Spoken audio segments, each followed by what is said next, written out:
Welcome to Autism ADHD TV. It is the place to be for parents and professionals. I'm your host, Holly Blanc Moses, the mom psychologist who gets it. We dive into all kinds of important information like behavior, social skills, and learning. All right, let's get started. Hayden Dawes is a speaker, consultant, and LCSW. Currently, he's a social work PhD student at a University of North Carolina, Chapel Hill, where he studies mental health equity for LGBTQIA plus people of color.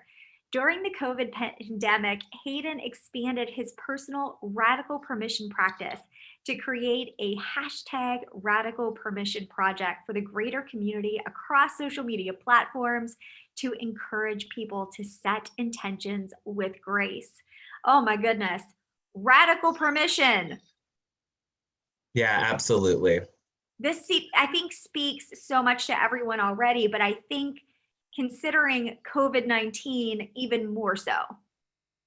Yeah, absolutely. Because, I remember when it felt like the world was getting so much smaller for a lot of us, including myself for sure. And the great thing about radical permission is it really honors the autonomy that we all instinctively have to make different choices and to set different intentions, even in the midst of a very rapidly changing, disorienting environment. Definitely. So let's just start right with, what does it mean? What does radical permission look like? Radical permission is an ability, it is a practice to set intentions for oneself. The same way that you might give a loved one permission for them to do something in their life that might be bold. So it might feel like a giant baby step, something that's really small, but really internally, it can be such a dramatic shift. That's the radical piece to it. And yet the permission is very it's about giving one grace and giving one space in order to do that. So let's skip the step of having someone else give you permission and let's see what it's like to embody that permission for oneself. And that makes so much sense because I think we often wait for that permission. Yeah, many of us, we grow up in households, we live in a country, in a world where we need some external force to tell us what to do or how to do it. And, being in clinical practice for so many years, like I would say 90% of the time when people would come in, they knew exactly what they wanted to do in their lives in order to make it more whole, in order for them to really do the thing that might be the most difficult. But, my job as a clinician oftentimes was to just hold space and to support them in whatever challenges that may come about in them sort of operating with their own permission. But the thing that I love about radical permission slips is people can slow down and they can listen to that inner teacher and that inner guide, that inner permission giver of themselves. If we're going to think in more of a spiritual sense, some people might call it God, for them to really act upon the things that they know they might need to do. Definitely. Okay. So when you talk about radical permission, you also talk about permission slip. So what is a permission slip? So I have several around me. Like this is one I wrote a few days ago. A permission slip is like when you were little or maybe you're a teenager and you needed to go somewhere for a field trip. You go to your parents or your caregiver, your grandparent, whomever that might be, and you say, can you write a permission slip for me to go on this field trip to, I don't know, the ice cream factory? Or you might need to ask permission to your teacher to have a hall pass. The hall pass acts as a permission slip. So sometimes when I see something in my sort of horizon of my life, of something that might feel really difficult for me, even though it's something good, I might literally write down on a sheet of paper a permission slip to myself. So this one reads, today I give myself permission to breathe into the discomfort of walking towards difficult things. So it's just a Post-it I kind of just put on my wall. That way it's just a reminder that I can sit in the discomfort while I'm walking towards whatever my goals might be in my life. Definitely. And what a great example of a permission slip. Because like you said, that this journey is not comfortable. A lot of these parts of our lives are not comfortable, but we still need to acknowledge that and walk through them. And like you said, give us permission, ourselves permission in order to do that. And like you said earlier, I absolutely agree. I think it's much more comfortable for us to let someone else give us permission. So this is a very different way of looking at it. Yeah, I think it definitely can feel very empowering to recognize what choices we all intrinsically have to feel differently and to act differently than where we currently are. And yet we still need to honor that where we are is actually okay. So I think it's a permission slip really is twofold. It both honors where you are and it helps sort of lead you into action moving forward. Definitely. So as far as a permission slip, we were talking about how it's not only giving yourself permission to do something, but also giving yourself permission to feel something. Absolutely. Like, this week it's been difficult because my father-in-law died. So my permission slip to myself was, today I feel permission to feel sad. I didn't want to rush over that feeling, because to feel sad, to feel disoriented, that is part of the process of accepting and grieving. So we live in a culture where we think we're only supposed to feel sort of happy or content, but no, really we have to give ourselves permission to feel some of more of those difficult feelings and experiences. So yes, I definitely think of permission slips into two primary categories of feeling permission slips as well as sort of more of an action-based permission slip. And Hayden, I'm so sorry for your loss. Yeah, thank you, Holly. You mentioned giving yourself permission to feel sad and giving yourself permission to do things as well, those being actions. What would some examples of permission slips look like for a parent of a child with autism or ADHD? So I'm so very thankful that I have a nephew, Justin. He has been diagnosed on the spectrum as well as having ADHD. And so my sister, she too has developed a permission slip practice, and I can just see this just incredible change it's made to her life to empower herself, for her to try new things. I was having a conversation with her about coming onto this podcast today, and she said, Hayden, I think for a lot of us parents with children that are atypical, she says, we have to give ourselves permission not to overly protect and not to feel like we have to make sure that our children don't feel anything that might be discomforting or really difficult or challenging. Like we need to give them permission to give themselves permission to feel that, as well as to have our own experience of saying, we can let go a little bit. Your sister, she's wise. I say it because it's because of me, of course. Of course it's because of you. Even though I'm the youngest one. So she's so right. And I think that is something we often struggle with is we want to protect our children. And I think because we know some things can be harder for them.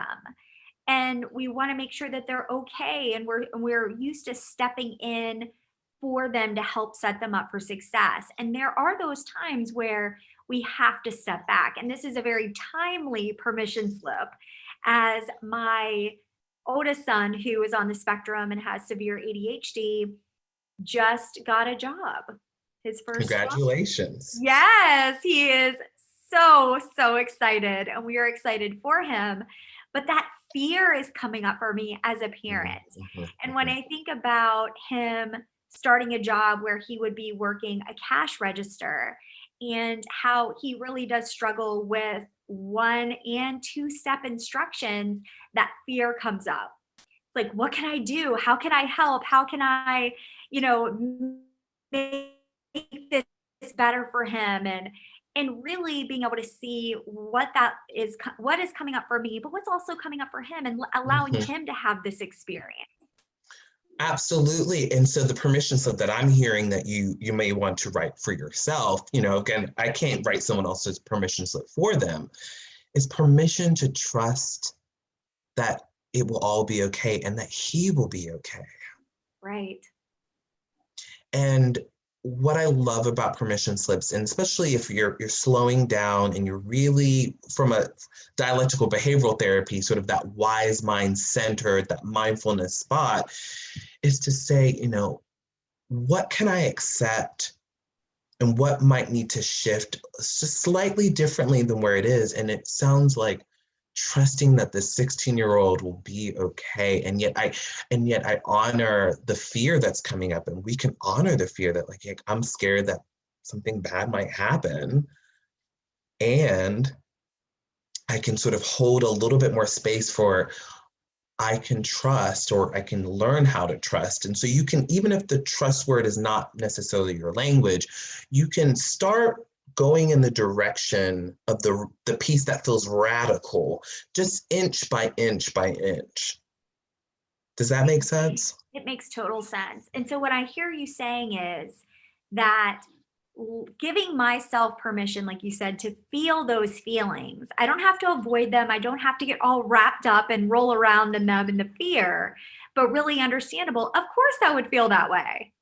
That's okay. That's a normal way to feel. And giving giving myself permission to feel that way. There's no wrong or right way to feel. It's just how I feel. And also being open and being understanding about how I can give myself permission to let him again have those experiences, whatever those are. And I do know logically that he will be okay. Right. Exactly. I love that. And again, what a timely permission slip to write. And when we get off this podcast and this episode of the Autism ADHD TV, I'm writing that permission slip for myself. Definitely. Well, Holly, I mean, I'm so thankful to hear you talk about that and that you're going to do it, because it sounds like you're already starting to feel like much more empowered, a lot more clear as to where you are. I think even the process of writing a permission slip can often bring up a heightened sense of sort of more mindfulness, being more grounded, because in order to truly write one that makes sense, you have to go through that process of slowing down. I might say even bringing some more self-compassion on board as to like, yeah, I can feel fearful about this. It makes complete, utter sense. This 16-year-old that I've raised, I've had to be there to protect in a different way than I am now. So what might it be like to try something else that's different? And what's the permission slip that I can write that really answers to that curiosity and also to the realities of what's been experienced in the past? Oh, so good. And right on, by the way. So I am definitely doing that, and I am feeling better about it, and I appreciate it. Something else that I think often comes up for parents of differently wired children is this idea of the permission to rest. We are sort of running, feeling like we're, burning the candle at both ends, all of those things. And resting almost seems like something we won't allow ourselves to do or even think is possible. Right, because we all have those anxious centers of our brain. From what my understanding is for folks that are parents of children that are wired differently, that there really is this, it's almost like you've been at war. So conditioned to see the next wrong thing, the next thing that's going to sort of add to calamity. So of course it would make sense why it would be difficult to let go and again, trust and to breathe. So maybe the permission slip of, I'm giving myself permission to rest feels like too much too soon. Maybe the permission slip is I give myself permission to breathe deeply for 2 minutes. You know, I think self-care is a cute slogan. I love it. And yet self-care is something that has to be practiced to become a master at. This idea that we should just be able to just turn it on and off, like, no, I'm not interested in that. What I'm interested in is recognizing of when we're in a mode of rest, when we're out of a mode of rest. Let's get curious about that. What's the permission slip that we can sort of write to enter into that? Because a lot of us are bombarded with so many messages to do more, to strive to be more. The marketing we experience, the social media that we experience, is a lot of different messages. And I think the lovely thing about a permission slip is it really has you turn to more of that internal locus of control, which you can control, which you do have autonomy over. Sometimes that's like laying in the bed and just watching Netflix. Yes. Honestly, I'm a busy PhD student, and I kept trying to get myself up while COVID was like really hitting at the first time, like in March and April, to like get up and like do some writing, do some reading. And I had some colleagues that were like, Hayden, it's not going to happen right now. And I was like, oh. They're so right. And so I literally will write today, give myself permission to just lay down and to rest and to be present and to let go and to just be present and just sit there. And sometimes rest can be something so simple as today I give myself permission to enjoy the silence between the next errand. Yes. And I love that you were saying it is where you are. There is no one way to do a permission slip. It is very individualized.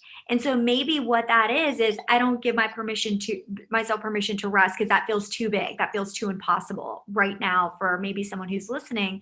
But when you were talking about that next deep breath, I was thinking, the other day, I looked at my youngest differently wired son's room, and it literally looked like a hurricane went through it. And I was feeling this push to, well, it's time to walk in there with him and help him pick up 3 things and this is what was happening in my brain. How can I move forward in helping him in this moment? And really physically and mentally, I wasn't in that space. Right. And because the thing is, and what I love what you're saying is, if you would have pushed through, he would have become dysregulated. You would have become a lot more dysregulated. Exactly. It would have been this whole tug of war. And so sometimes the rest is really what gives us the space in order to develop more clarity, to plan better, to execute better.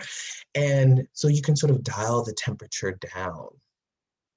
I think prioritizing too, because when I looked around, I'm scanning this room thinking I should be, I have to.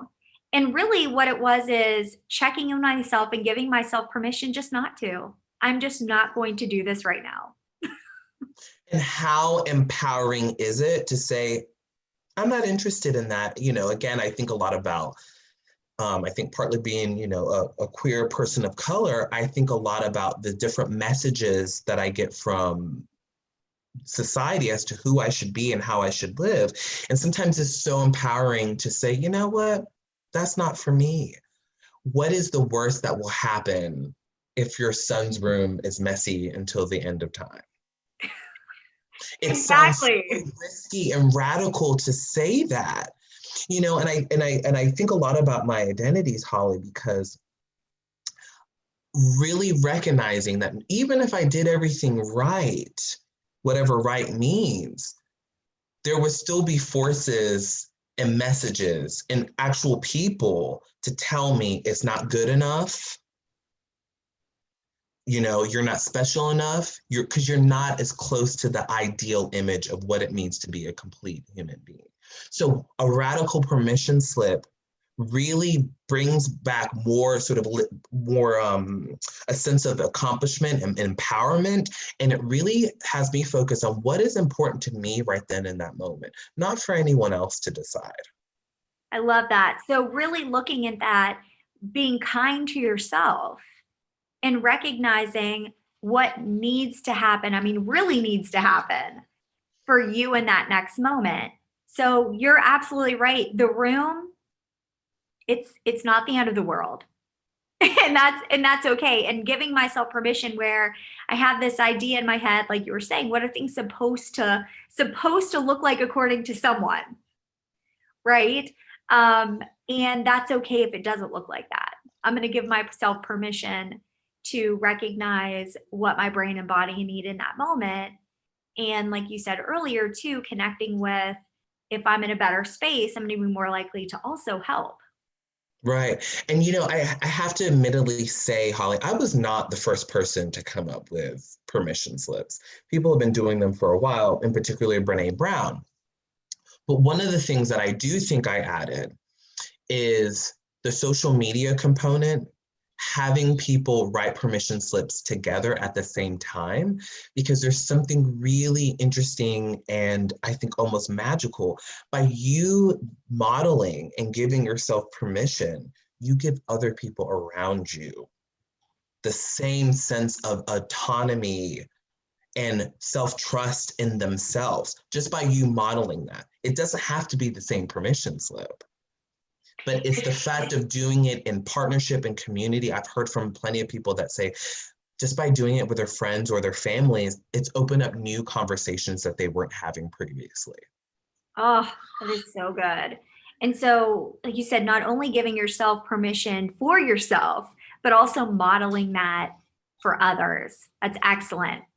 So when we talk about, one more I want to talk about before we move on to professionals, which is also an incredibly important topic, is giving yourself permission to ask for help. I think that's a big one. Absolutely. I think, I shared already that my father-in-law died this week. And I gave myself permission to sort of have more space. And I share a lot of my permission slips on Twitter. And the support I was getting, the messages I was getting, because I think asking for help and then receiving it can be really difficult for specifically professionals who are higher educated and think we have it all together and want to continuously show this face that we are just the next big thing, when really the truth is we all need help. We all need to understand that interdependence is really important, that independence is a complete and utter sham and lie, and I think it's very dangerous and corrosive, and it causes us to be very socially isolated from one another. Of course, I'm not advocating for the other side of the spectrum of being completely dependent. So asking for help is really important for us to be in community and to be in real relationship with one another. So that way we can be reciprocal and we can learn how to give as well as receive. I think so too. There is, and I think in general, I think this is an issue in general, but I think specifically when we're talking about parents of differently wired children, they have asked for help before and they haven't gotten it. And they've been met with disappointment and they are not wanting to ask again. And also feeling, again, this idea that we're supposed to have it all together, that we're supposed to be able to handle everything. It's okay to not handle everything. And maybe that is a permission slip in itself. Right. And it absolutely is a permission slip to itself. And to be okay with not being able to handle it, everything. Or, you may feel guilty. I tell people, I'm like, yeah, guilt may come up. It won't kill you. That's where I go. I'm like, yeah, guilt's not, it may feel uncomfortable because sometimes we have expectations of ourselves and others that can never be met. Mm.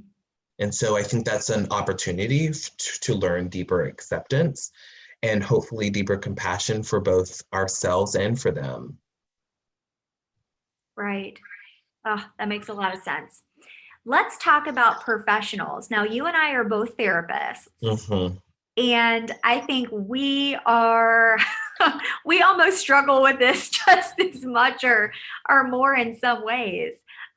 Because like you said, as therapists, we're just supposed to be okay. We're supposed to heal ourselves, right? We've got no problems. And really that's not true. And it's important for us to be authentic and real, even as professionals. Yeah, it's one of the reasons why I do the work that I do, sort of on a social media basis, because I really want to demystify this idea that therapists have it all together. Because I do think we professionals who are really struggling to handle our caseload, handle what's happening maybe at home, handle our finances, of course, you don't want to overly disclose in a way that's like, counter therapeutic or really, it's really getting in the way. But I do think there is a way in which we can share that human side, mainly so that we can get the help to support the people that we support. We have to be held in order to hold everyone else. And I think a permission slip can do that. These are things that can be done in team meetings. You can say, what's your permission slip for today? What's your permission slip for this week? Therapists, we're always thinking about our own burnout levels. Self-care is really important. So maybe giving yourself a time during the week to write a permission slip. What is it this week that I really need? That would be helpful. What do I need to feel? What do I need to experience? And maybe plotting out some, this is a time in my afternoon where I'm not going to take any additional patients. Let me see what that's like. Boundary setting. Yeah, sometimes my permission slip is today I give myself permission to say no. Today, I give myself permission to only focus about the projects that are filling me up and that are important to me. That's it. Everything else, I'm not sort of saying no in a way that's defiant or dismissive. I'm just saying, that's just not where my energy lies right now. And I think that way we can conserve as much of our energy so that we can continue to do the job that we do. Oh, that is really good. And when we think about that too, that makes a lot of sense. I think, now more than ever, educators and therapists are feeling incredibly overwhelmed. And we only have so much energy, right? We only have so much. And I was speaking to someone else about this not long ago. I feel like sometimes when I get home from work, my family and my husband, they're not getting the best of me because I am so tired. So what that looks like to be able to set those boundaries and to know what you need and feel okay with saying it. Yeah, and I think, again, I don't think we're always initially, I don't think we're always going to feel okay saying it because we're doing something that's radical. It's different. It's going to feel uncomfortable. It's unfamiliar. Hopefully, if we're aligning more of our behaviors with our values, that feeling better will come in time. To set those boundaries, to reprioritize, it's, even though I primarily work as a researcher now, I can be in different conferences and talks where I just hear so much of the unbelievable, immense suffering that is occurring in the world. And I have my research interest, but then I hear someone else and I'm like, oh, I want to take care of that. Oh, and I want to take care of that. Again, I have to come back to my own humanness, Holly. And there are limits to the amount that I can control and the amount of people that I can help. And I think if there's anything that COVID-19 and the season of reckoning with racial justice has really taught me is like, there are limits to you, Hayden, period. Not good or bad, there are limits. And I can either try to keep trying to strive and push and hustle on top of those limits, or I can really be radically honest with myself to say, I'm not here to heal and to touch every corner and crevice of the suffering of the world. I just can't. So some of my own practices that I'm doing is really slowing down, being much more intentional and deliberate and discerning as to where I am, what am I doing, what is it for? Because I was getting very burnt out at the end of 2020. I was like, I don't know what I'm doing. I didn't like that side of myself. The other thing is, Holly, I think, I hear you about family members not getting the best parts of ourselves. Sometimes we don't get to experience the best parts of our own self. That's true. It's true, definitely. And I think you can say this both about parents and professionals. We feel passionately about differently wired children. We want to give always our best to them. And we can do that, but it doesn't mean that we can't also say we also need rest and we need these other things. Yeah, and I think, the other thing that I've been thinking a lot about, because of my own personal story of being a generous person, is learning how to receive. Mm. That can be uncomfortable. Oh my gosh, again, it's not gonna feel, that's why I try to normalize. It's like, it's not gonna feel good at first. Do it anyway. Sorry about it. Like, it's just not. Like, taking the whole afternoon off, Nick, it's not going to feel good because it's going to be different than what you were doing. But I have to receive more from myself. Like, I really had to sort of tap in, slow down, engage with it. And when I say this out loud, you know what happens with the people around me, Holly? What? They have such a face of relief. People in our lives, they see us running around, chasing down this, chasing down, they see it. And so when they see us really sort of operating in a way of a much more poise and clarity, they're like, thank you, God, that you're saying that. Oh my goodness. It's like they're getting tired watching us getting tired. Do you know that whole experience? Yes, that's true. That's true. Yeah, so I'm definitely doing a lot more considerations of slowing down and giving myself permissions to feel whatever I'm feeling and to not pick up the next ball. Like, sometimes just like let the balls be there. Let me breathe. Does it make sense? Does it not make sense? It makes so much sense. Like you said, you don't have to do everything. You actually shouldn't do everything. I'm going to say it even clearer, Holly. You can't do everything. You can't. Yes, that is clear. You can't. You can't. That's right. And guess what? Just because you can't do everything doesn't mean you're a failure, doesn't mean you're worthless. No, it just means we live in a world that has so many stimuli and inputs coming at us at so many millions a day. You can't follow all of those threads. Like, when you say it out loud, you're like, well, you can't. But, we do this sneaky thing, Holly. We like look at other people and we A, say they have it all together, or B, they should be doing more. And then we're looking at ourselves like, well, we're going to try to be on that top level doing all of it at the same time too. No. Mm-mm. Oh, that's really good, because usually we're getting it wrong. When we I love Marie Forleo says comparison schlager. Like, when you take a shot. When you take a shot of comparison slogger, and really that person that you are comparing yourself, you don't know their story and you don't really know what's happening for them. And what if they're falling apart and they're really struggling? Is that what we're striving for? Right. And how wonderful would it be for us to give ourselves permission, and maybe they see us and want to do that for themselves. Right. Absolutely. Oh, so good. Okay. So I don't know about you, Hayden, but I'm thinking, what a wonderful thing to be able to challenge our listeners and watchers for them to make themselves a permission slip.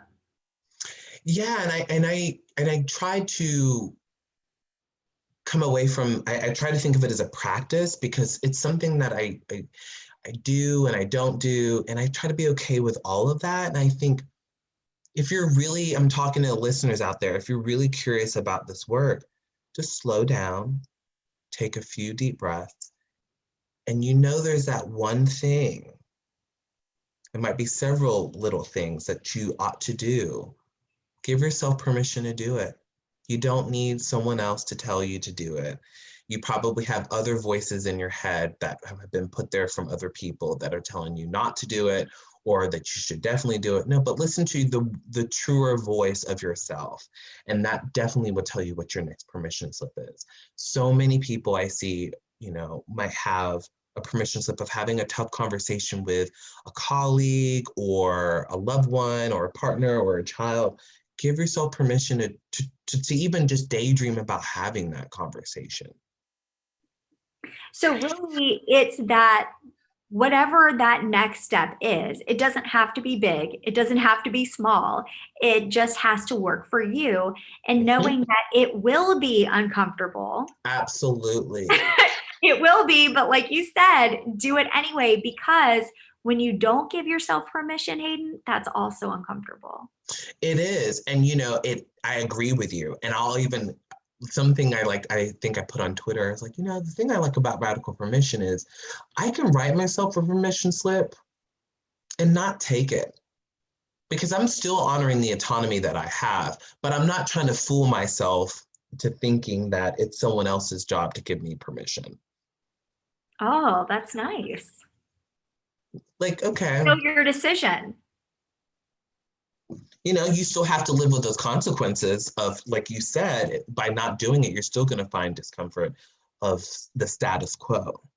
But sometimes it is over our capacity. If we have a lot of things going on, maybe this is not the time to start a radical permission practice, because you already have too much, you're too overwhelmed, too stimulated.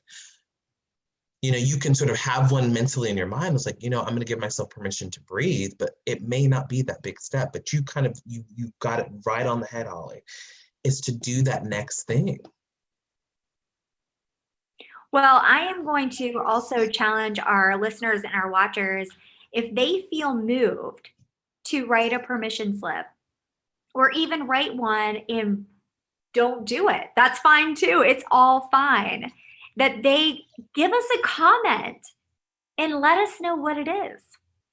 Yeah, I'm so curious. And what I love about my Instagram right now is, like, people will do permission slips and they will tag me on it. So I'm definitely, if you're comfortable in sharing, I would definitely love to see it. I definitely think this is a great community.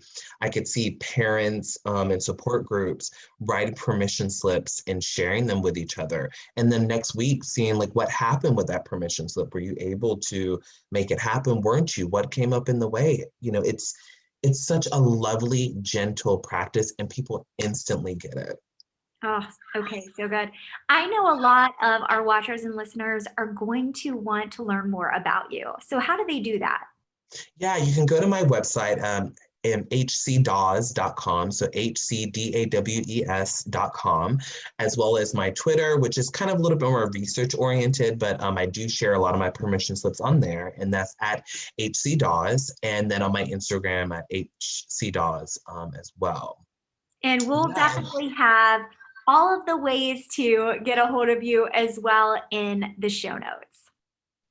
Holly, this has been so wonderful. I love talking about radical permission. And thank you so much for sharing so many of your own personal stories as well. And thank you, Hayden, for coming on with us. I know that this is going to serve so many people, and they're going to be excited about the idea of giving themselves permission. Thank you. Thanks, Hayden. Take care. Bye-bye. Bye. Thank you for joining me today.